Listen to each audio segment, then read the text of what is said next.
Good morning बच्चों। मैं महेश शिक्षा सदन से सीमा गुप्ता। संस्कृत के लिए हम संस्कृत की संधि वाला टॉपिक पढ़ रहे हैं।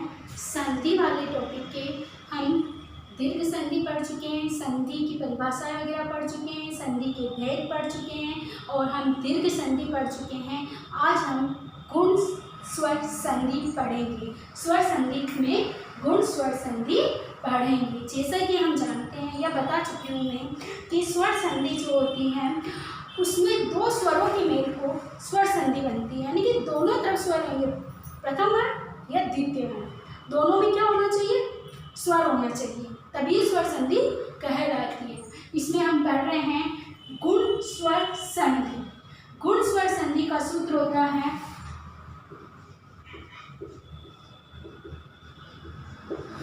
आदर गुणे। आदर गुण यानी कि क्या? आदर गुण यानी आ के परे ई उ ली ली कुछ भी हो तो क्या हो जाएगा? ए के परे अगर ए आ होता है तो ए का ई होता है, ए आ के परे अगर ई आता है तो क्या हो जाएगा? ई आएगा तो ए आदेश हो जाएगा। उसी प्रकार ए आ के परे अगर उ या उ आता है तो कौन सा आदेश हो जाएगा? ओ आदेश हो जाएगा। और ए आ के परे अगर री आता है तो आ आदेश हो जाता है। क्या इसमें ए आ के परे, ए आ के परे या पश्चात क्या आता हो? ई या ई, दोनों में से कुछ भी आए तो क्या आदेश हो जाएगा? ए आ के परे या पश्चात क्या आता हो? उ या उ आता हो तो क्या आदेश हो जाएगा? ओ। और ए आ के पश्चात के परे या पश्चात क्या आता हो? री आता हो तो आदेश क्या हो जाएगा हमारे? अर आदेश हो जाता है। तो यहाँ पर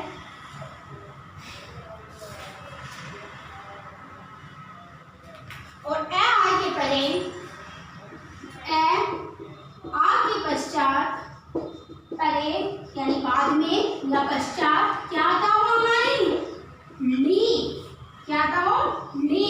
तो क्या हो जाएगा? अल हो जाता है।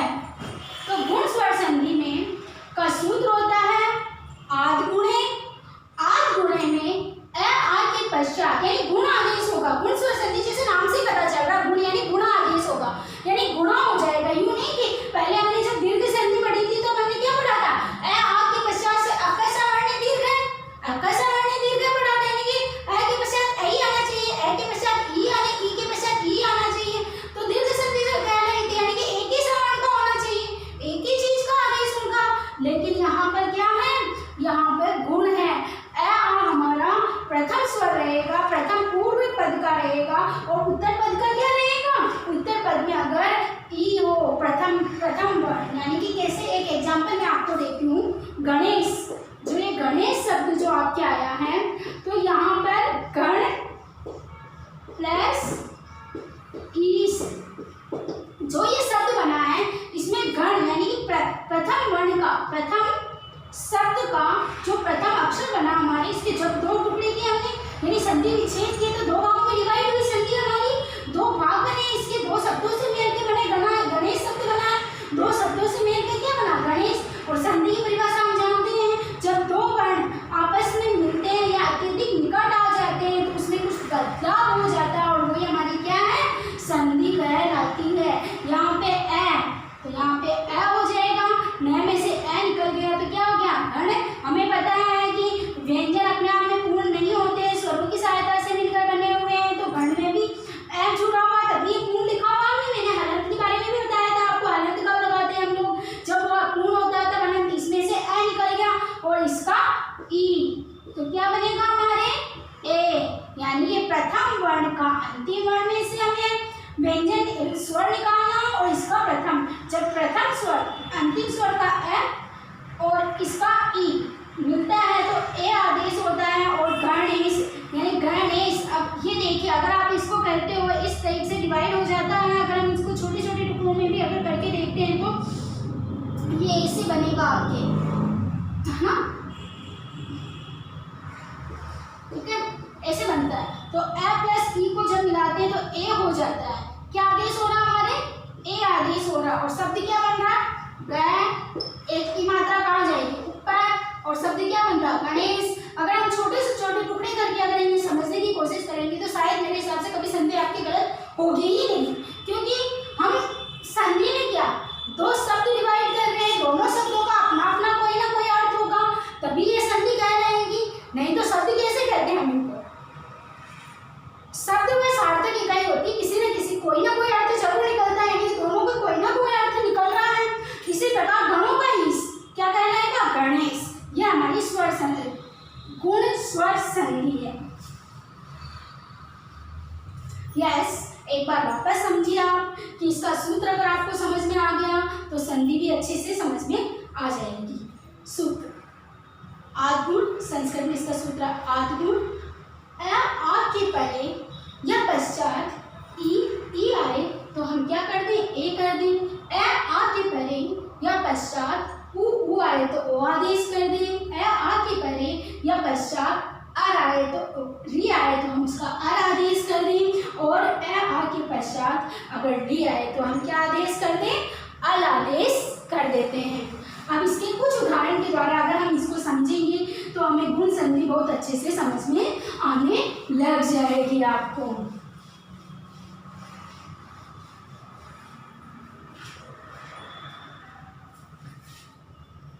राजेंद्र,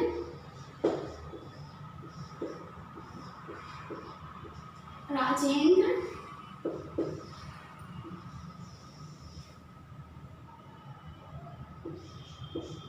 राजेश,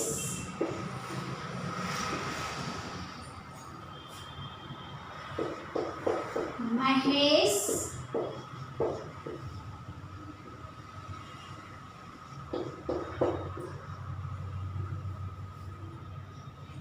राजेंद्र, राजेश, महेश, इन शब्दों को अगर आप ध्यान से देखते हो तो सब में ए की मात्रा आ रही है। किसकी मात्रा आ रही है, ए की मात्रा आ रही है, यथेष्ट।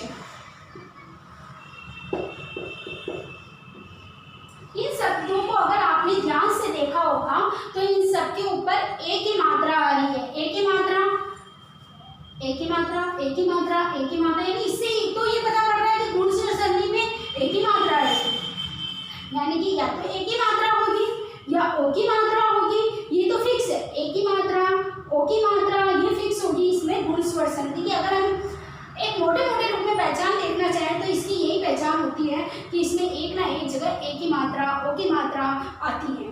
राजेंद्र, विग्रह कीजिए अगर आप इनका, तो राज प्लस इंद्र, राज प्लस इंद्र। राजेंद्र का क्या होगा, राज प्लस इंद्र, यानी कि राजाओं में इंद्र, तो राजेंद्र, तो क्या आएगा, राज का क्या आ जाएगा, ए, और ई बराबर क्या होगा, ए, क्या बनेगा हमारे, ए, और ए की मात्रा कहाँ चली जाती है, ऊपर, और शब्द बनता है राजेंद्र। इसी प्रकार राजेश, राज प्लस ईस, ए प्लस बड़ी बराबर क्या बनेगा, ए, और इसी प्रकार महेश, महा धन ईस, आ धन ई बराबर ए, यथेष्ट, यथा धन इष्ट, और आ धन ई। ये सब उदाहरण आपको समझ में आए होंगे। पहला आप देखिए, राजेंद्र, राज प्लस इंद्र, दोनों को हमने डिवाइड किया, दो भागों में बांट दिया।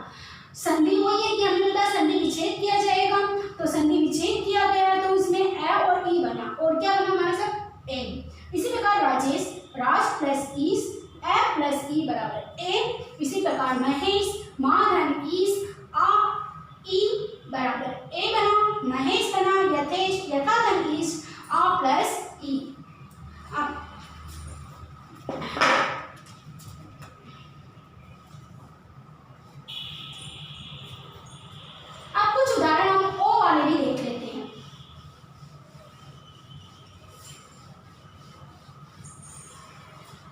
ये तो हमने पढ़े थे ए वाले उदाहरण। अब कुछ उदाहरण हम देखते हैं कौन से वाले, ए या आ के पश्चात क्या है, के पश्चात क्या है। सेकंड वाला लिखाया था हमने नियम, क्या लिखाया था सेकंड नियम, ए आ के पश्चात अगर ऊ या ऊ आए तो हमें क्या करना है, उनका ओ आदेश करना है। देखिए अब इसके भी उदाहरण देखिए कैसे होगा। परोपकार, परोपकार, परोपकार जो शब्द आया है इसे देखिए क्या होगा, परोपकार, दूसरों पे किया गया उपकार क्या कहलाता है, परोपकार। तो देखिए अब आप पर प्लस उपकार, पर प्लस उपकार, इसमें आ जाएगा, इसका ओ हो जाएगा, आदेश क्या होगा हमारे ओ बनेगा, ओ की मात्रा कहाँ चली जाएगी, इसके ऊपर शब्द क्या बनेगा हमारे, परोपकार। शब्द क्या बना हमारे, परोपकार। इसी प्रकार देखिए आप महोदय, महोदय क्या शब्द है हमारे, महोदय, महोदय शब्द है हमारे। तो महोदय शब्द में देखिए अब आप महा धन उदय,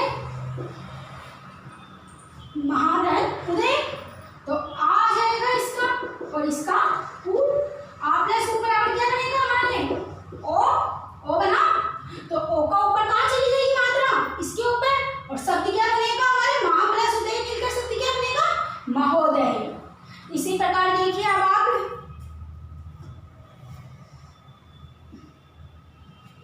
गंगोदकम, गंगोदकम,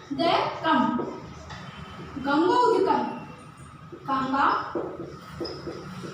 प्लस उदकम, गंगा का क्या हो जाएगा, आ प्लस उ, शब्द क्या बनेगा हमारे, ओ, और क्या बना हमारे, गंगो उदकम, गंगो उदकम, गंगा से उत्पन्न हुआ।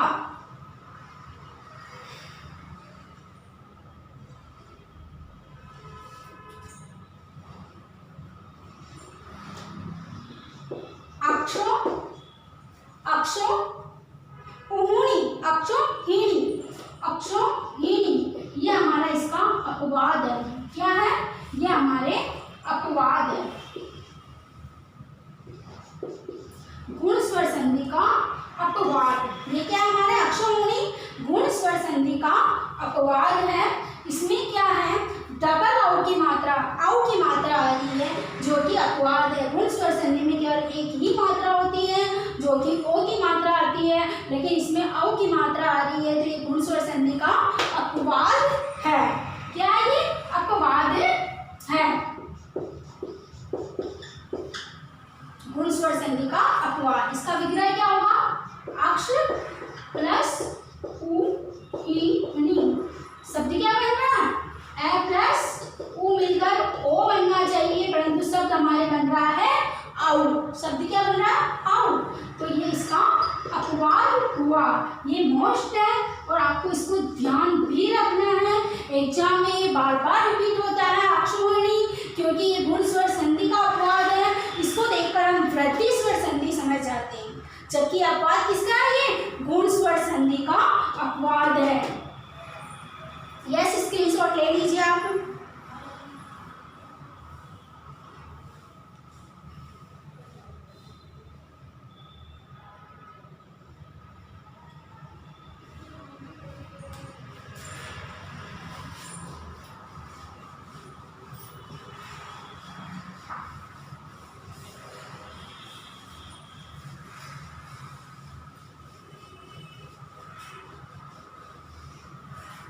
नेक्स्ट अगला था, मैंने बताया था कि ए आ के पश्चात री आता है, तो क्या बनेगा, ए आ के पश्चात के बाद क्या आता हो, री, तो क्या करना है हमें, अर आदेश करना है। क्या आदेश करना हमें, अर आदेश करना है।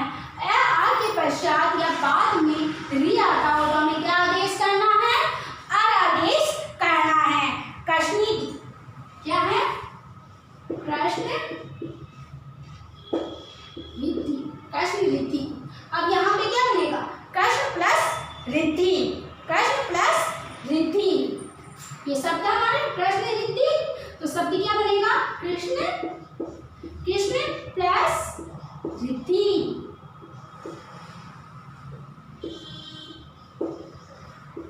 शब्द क्या बना? कृष्ण प्लस रिद्धि। तो यहाँ पे अगर ए प्लस री का क्या आदेश हुआ?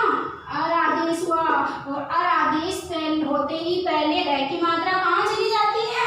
ऊपर चली जाती है, और रे की मात्रा ऊपर चली जाती है, और शब्द क्या बनता है? कृष्ण रिद्धि। शब्द क्या बनता है हमारा? कृष्ण रिद्धि। और इसी प्रकार है ग्रीष्म ऋतु, ग्रीष्म ऋतु, ग्रीष्म, ग्रीष्म ऋतु। अब ग्रीष्म ऋतु शब्द कैसे बनाओगे? ग्रीष्म, ग्रीष्म शब्द ग्रीष्म प्लस ऋतु, और हमारा शब्द क्या बनेगा? ए प्लस री, दोनों मिलकर अर आदेश होते हैं, और अर आदेश होते ही पहले रे की मात्रा ऊपर चली जाती है, और शब्द क्या बनता है? ग्रीष्म ऋतु। यस, नेक्स्ट हमने एक और बताया था, मैंने आपको चौथा नियम बताया था गुण संधि का, कि ए या के पश्चात अगर क्या आता है? ली आता है, तो क्या बन जाएगा?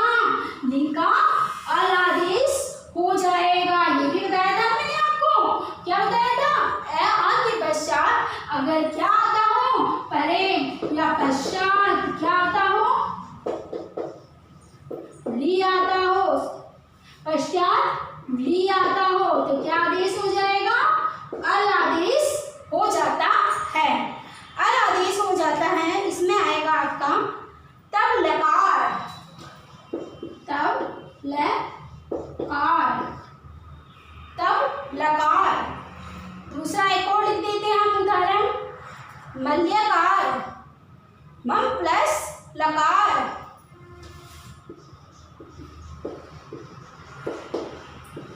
यहाँ पे पहला उदाहरण देखते हैं हम, तब प्लस लिकार। शब्द क्या बनता है? तब प्लस लिकार, इसका ए और इसका ली, ली ए को मिलाकर क्या आदेश हो जाएगा? अल आदेश हो जाएगा। ए में मिक्स होकर ए ही रहेगा, और ली का ल आधा अधूरा ल हो जाएगा, और आधे ल को हम ऐसे ही लिखते हैं ना, ल आधा ल ऐसे भी लिख सकते हैं, या फिर ऐसे भी लिख सकते हो आप, तब लकार, लिकार तो भी आ रही है। और लेकिन हम ज्यादातर जो हमारे शब्दों में हम यूज करते हैं वो इसी तरीके से ल का यूज करते हैं, आधे वर्ण का यूज करते हैं, ऋषु वर्ण का यूज हम ऐसे ही करते हैं। हम प्लस लिकार, तो यहाँ पर भी ए प्लस ली बराबर अल आदेश हो जाता है, और यहाँ पर आपके भी बनता है मम लिकार। तो आज हमारी गुण संधि पूर्ण होती है, और मैं आशा करती हूँ कि आप सबको अच्छे से समझ में आई होगी। धन्यवाद।